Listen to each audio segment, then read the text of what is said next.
కాజీపేట మృతురాలకు రోజు రోజుకు ఆదరణ పెరుగుతుంది.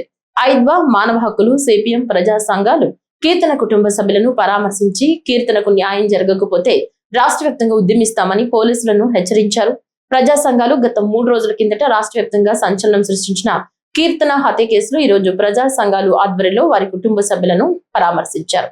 ఐద్వా జిల్లా అధ్యక్షురాలు సరస్వతమ్మ మాట్లాడుతూ కూటమి ప్రభుత్వం వచ్చిన తర్వాత రాష్ట్ర వ్యాప్తంగా మద్యం ఏరులై పారుతుందని, దానికి తోడు గంజాయి విచ్చలవిడిగా అమ్ముతున్న ప్రభుత్వానికి చీము కుట్టినట్లు కూడా లేదని, అటు ఎమ్మెల్యేలు ఇటు ఎంపీలు మత్తులో ఊగుతుంటే పట్టించుకునే నాదుడే లేదని ఆమె ప్రభుత్వంపై నిప్పులు చెరిగారు. బాధితురాలకు అండగా వచ్చిన 8 మంది పైన కేసు నమోదు చేయడంపై పోలీసులను వివరణ అడిగి తెలుసుకోవడంతో పాటు పోలీస్ స్టేషన్ లో 2వ పేరు ఎందుకు నమోదు చేయలేదని ఫోన్ ద్వారా సిఐని వివరాలు అడిగి తెలుసుకున్నారు. ఈరోజు రామకీర్తనకు రాష్ట్ర వ్యాప్తంగా మహిళలపైన దాడులు, అత్యాచారాలు రోజు రోజు పెరిగిపోతున్నాయి అనేది కూడా రాష్ట్ర ప్రభుత్వం కానీ గతంలో ఉన్న ఏ ప్రభుత్వాలకు కూడా చెప్తున్నాం. అన్ని మహిళా సంఘాల ఆధ్వర్యంలో, ప్రజా సంఘాల ఆధ్వర్యంలో చెప్తున్నాం. అయినా కానీ ఈ కూటమి ప్రభుత్వం వచ్చిన తర్వాత విచ్చలవిడిగా మద్యం షాపులు విచ్చలవిడిగా అయిపోయింది. ఈ మద్యము తోటిగా గంజాయి, మాదక ద్రవ్యాలు విచ్చలవిడిగా పెరిగిపోయినాయి.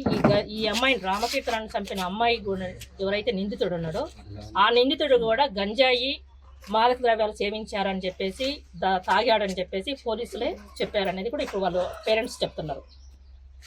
ప్రభుత్వానికి ఒకటే చెప్తున్నాం, ఈరోజు మహిళలపైన దాడులు, అత్యాచారాలు జరగడానికి కారణం ముఖ్యంగా గంజాయి. గతంలో గండికోట అమ్మాయి పైన కానీ, లేదంటే బద్వేల్ దగ్గర జరిగిన ఘటన కానీ, మొన్న ఈ మధ్య విశాఖపట్నంలో జరిగిన ఘటన కానీ, మదనపల్లిలో జరిగిన ఘటన కానీ రోజు రోజుకు విపరీతంగా పెరిగిపోతున్నాయి. ఈరోజు మహిళలపైన దాడులు, అత్యాచారాలు జరగడానికి ముఖ్యంగా మద్యం, గంజాయి. ఈ గంజాయిని అరికట్టాలని రాష్ట్ర వ్యాప్తంగా అన్ని ప్రజా సంఘాల ఆధ్వర్యంలో నిరసన కార్యక్రమాలు దాదాపు 2 నెలల నుంచి జరుగుతున్నాయి. గంజాయి వాటిని ఎందుకు అరికట్టడం లేదు అని మేము అడుగుతున్నాం.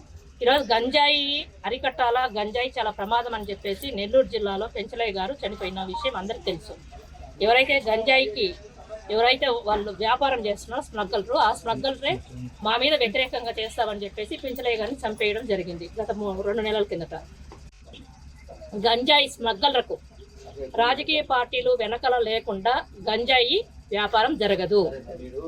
అందుకని మీకు ఏదన్నా ఏమాత్రం చిత్తశుద్ధి ఈ రాష్ట్రంలో మహిళలపైన, అమ్మాయిలపైన ఏమాత్రం చిత్తశుద్ధి ఉంటే గనక ఎవరైతే స్మగ్గళ్లకు, గంజాయి స్మగ్గళ్లకు అండగా ఉన్నారో మీ పార్టీ నుంచి బహిష్కరించండి మేము ఒకటే విజ్ఞప్తి చేస్తున్నాం.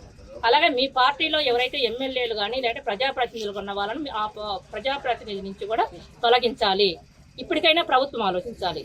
గతంలో ఇది జమ్మలమడుగు ఎమ్మెల్యే వాళ్ళు కుటుంబంలో ఉన్న వాళ్ళు కానీ హైదరాబాద్లో మొన్న ఈ మధ్య కాలంలో పుట్టా మహేష్ దొరికాడు. గంజాయి పక్కాగా దొరికినారు. మరి ఏం చేశారు ఇంతవరకు?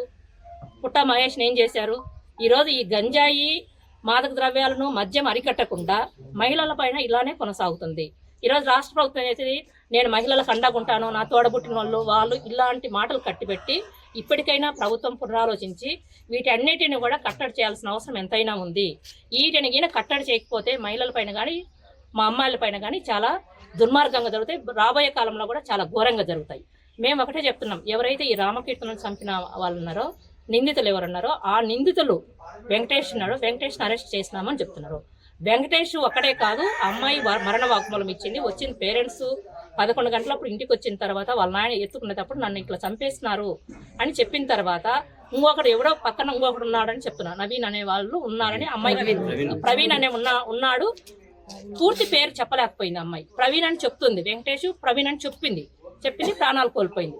ఆ ప్రాణాలు పోయినా వాళ్ళని కూడా ఎక్కడున్నాడో కూడా వాడిని కూడా, ఆ నిందితుడిని కూడా ఎవరైతే ఈ వెంకటేష్ అంటే వాడిని కూడా పట్టుకొని వెంటనే వాడిని అరెస్ట్ చేయాలని ఐద్వా రాష్ట్ర కమిటీ, ప్రజా సంఘాల తరఫున రాష్ట్ర ప్రభుత్వాన్ని డిమాండ్ చేస్తున్నాం.